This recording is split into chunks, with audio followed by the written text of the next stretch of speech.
I don't know about you, but I miss the days when racing games were about how cool it feels to go fast. Back when developers could get creative with racing, and it wasn't all about the cars and licensing.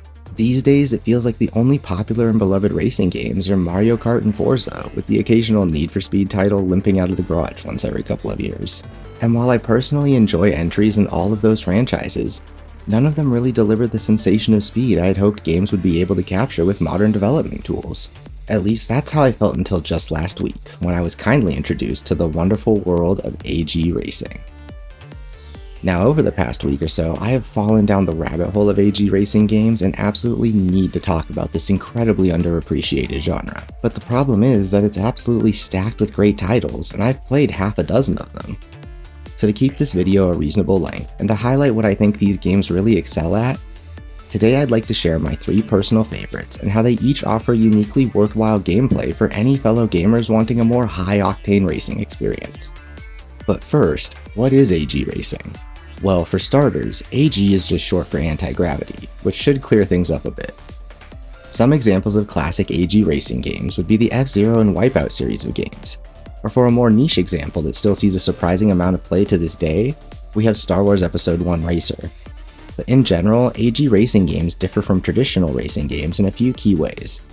For starters, as the name implies, they tend to feature hovercraft or spaceships, which is where the core concept of being anti-gravity comes from. But alongside a preference for vehicles that hover and or fly, these games are generally much faster paced and have a much higher skill floor than traditional racers. Other mechanics shared across the genre include a focus on cornering, boosting, and as a result of their increased speed, crashing is generally far more dangerous. They also overlap with kart racers in that they tend to utilize things like boost pads and environmental hazards. Some titles are also combat racers with items and weapons similar to Mario Kart or Twisted Metal. However, at the end of the day, the one thing that brought me to the genre, and what I think it delivers on better than almost any other, is the thrill of going fast. While this video is intended to be a look at the wider genre, as I mentioned a moment ago, I'll be focusing on my 3 favorite games in particular, and covering them in order from my least to most favorite. Keep in mind though, I thoroughly enjoy each of these games, and believe each represents a different style of anti-gravity racing. So without further ado, let's dive right into it. We'll start off with Ballistic NG, or BNG for short, which is the most popular Wipeout-inspired AG racer. And inspired may be putting it lightly, because Ballistic NG is a completely reverse-engineered version of Wipeout 2097, with some slight changes to make it a legally distinct game. Given the very retro visuals, this may appear to be the least impressive game of the 3 in terms of presentation and delivering a sensation of speed, but it still looks amazing.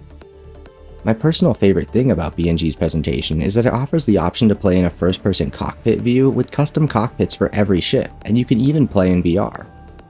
Now, Ballistic being based on Wipeout is the only proper combat racer of the main 3 on this list and will be the most familiar to fans of kart racing.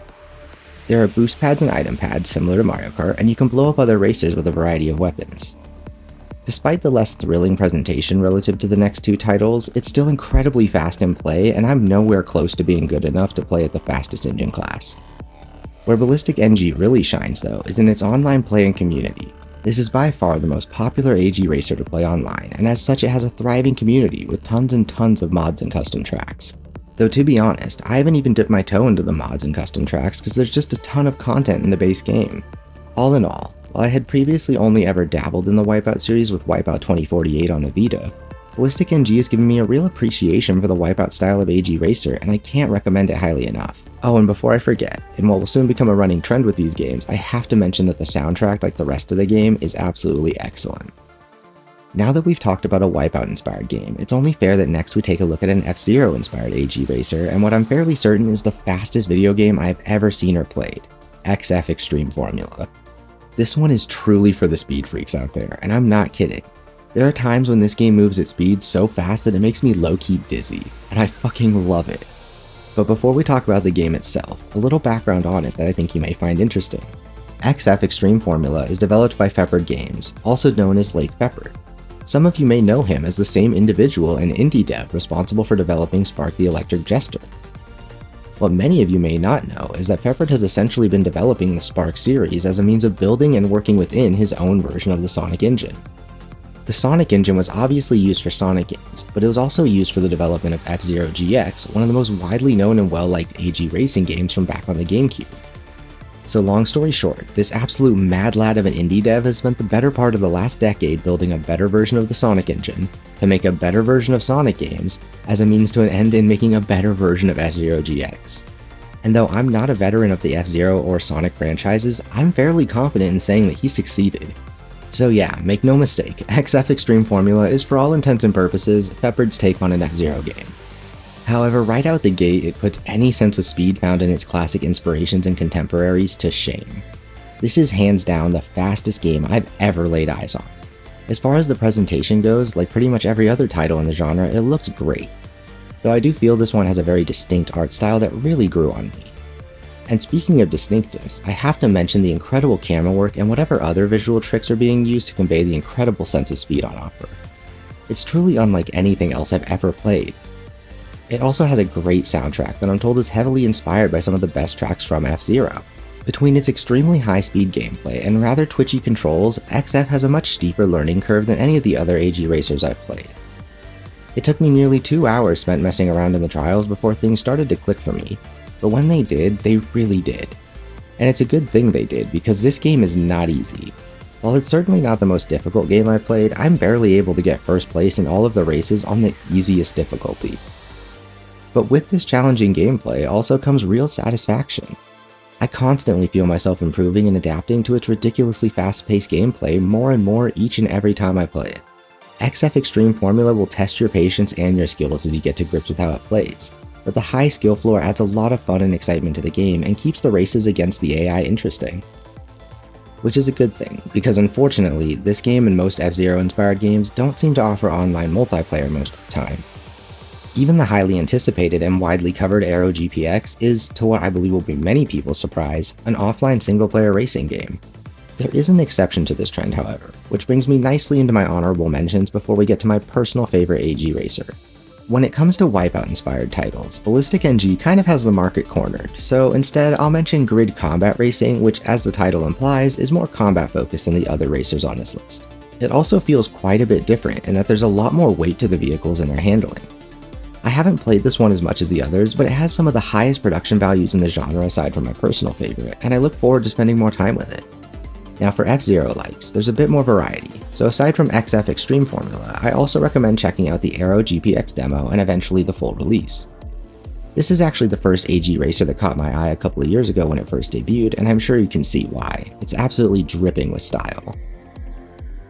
One final game that belongs in this category is Super Pilot, which unlike the other two F-Zero likes offers both an easy-to-use custom track builder and online multiplayer. While definitely not as pretty and stylish as Aero GPX, I actually think it feels better to play between the two of them. So yeah, definitely give Super Pilot a shot if you like XF and want more games like it or one that you can play in multiplayer. And last but not least for the honorable mentions, we have Distance, which is kind of its own thing. This one is more like if you combined an AG racer with a platformer and injected some weird Eldritch Neon vibes just for good measure. If that sounds strange, it kind of is, so I'll just let the footage playing speak for itself. Before we get to the last game I'd like to talk about and my personal favorite, I'd just like to give a shout out and a huge thank you to fellow content creator and AG racing enthusiast, The Doubler. Doubler joined one of my streams while playing the final game in today's video and was kind enough to introduce me to XF and then the wider AG racing genre. He recommended every title mentioned in today's video and several others, including Fast RMX, an AG racing game in which he's a world record-holding speedrunner. I didn't get around to playing Fast RMX, but it's a beautiful looking game exclusive to the Switch, and if you'd like to see it in action, be sure to check out his channel, which I'll have linked down below. Thanks again to the Doubler, and here's to hoping one of these days I'll beat him in a race. With all of that out of the way, I'd like to talk about my personal favorite anti-gravity racing game. The one which first caught my attention in the game that I truly believe has the potential to hyper-boost this genre into the limelight, Redout 2. Unlike the other two games I focused on earlier, Redout 2 isn't directly inspired by any one classic title, but rather is its own take on the genre. I personally believe that this game, more than any other in the genre, really appeals to fans of more traditional arcade racing games, in that it's entirely focused on your driving skills and has the high-fidelity presentation which modern racing games have become known for. I mean it when I say this game is a visual spectacle, and every single track is a real treat to take in as you're racing, when it's not moving past you so fast that the whole thing becomes a blur, that is. Likewise, all the ships are beautifully modeled and animated. And alongside the excellent visuals is some incredible sound design. As I mentioned earlier, the soundtracks for most AG racing games are absolutely superb. It's no coincidence most of them also have their soundtracks for sale bundled with the game. Redout 2 is no exception, and when the music kicks in after landing a crazy jump or during the last lap of a race, it's just so fucking hype. I could go on and on about the mechanics and how good it feels to control the various ships, and believe me, it does feel great. However, what brought me to this game, and by extension the genre as a whole, is a desire to feel the thrill of going fast. It's on that front which Redout 2 truly delivers and then some. I am not exaggerating when I say that I am legitimately shocked to find that there are games which can allow the player to move at these speeds. And then to find that there's a whole genre built on delivering that sensation of impossible speed, which has basically passed me by, it genuinely blew my mind. While there's a healthy dose of visual trickery at play to deliver that sensation of high-speed movement in all of these games, given the length of the tracks and how fast you go around them in Redout 2, you are moving at genuinely shocking speeds the entire time. The crazy thing is that this may be the slowest of the 3 games I've talked about, though it is hard to compare. However, with its high-fidelity modern presentation, Redout 2 conveys its sense of speed far more convincingly than any other game I've played. The roar of the engine, the wind and speed lines blasting by as your ship boosts through the air, the way sound fades back in as you land a jump, and the burst of speed as the subsequent landing boost launches you into the next turn, it all looks, sounds, and feels so fast and above all else so fucking cool. As for what's on offer, there's an absolutely massive career mode to work through, as well as an arcade mode and online races both private and public. I also have to say it's been an absolute blast introducing friends to the game and racing together, and the online play has run pretty much flawlessly for all of us. As an aside, this game was unfortunately sort of abandoned post-launch. At least, that seemed to be the case until just a few weeks ago when the developers released a community update. In it, they shared that they'd purchased the rights to Redout 2 from their publisher and would resume updating and making content for the game immediately. This came alongside a massive update, which included some fan-favorite tracks from the first game as well as hundreds of bug fixes and balance changes. So now is the perfect time to hop in and get excited for the future of Redout 2. At the end of the day, Redout 2 may just be the most impressive racing game I've ever had the privilege to play. The relative obscurity of this game and the wider AG racing genre is absolutely mind-boggling to me. It's no secret to those who follow games that the wider racing genre has struggled to capture the attention of both critics and players in recent years. While Forza Motorsport and its sister series Forza Horizon have kept traditional racing games alive and the engine still running, it's more clear now than ever that what the racing genre needs is to move away from creating photorealistic models of licensed vehicles and famous tracks. It needs to stop being about the cars and start being about the racing. It needs to embrace the spirit of anti-gravity racing and focus on delivering innovative gameplay rather than serve as bloated advertising for car manufacturers. And more than anything, it needs a healthy reminder of what the genre has always been about: the need for speed. Thanks for watching. If you liked this video, be sure to check out my others, and don't forget to like, subscribe, and ding the little bell if you want to be notified when my next one goes live. I also stream 5 days a week starting at 12 PM Pacific Standard Time, both here on YouTube and on Twitch, so stop by if you want to talk games or just see what I'm currently playing. Links to my Twitch channel and Discord down below. Thanks again, and see you next time.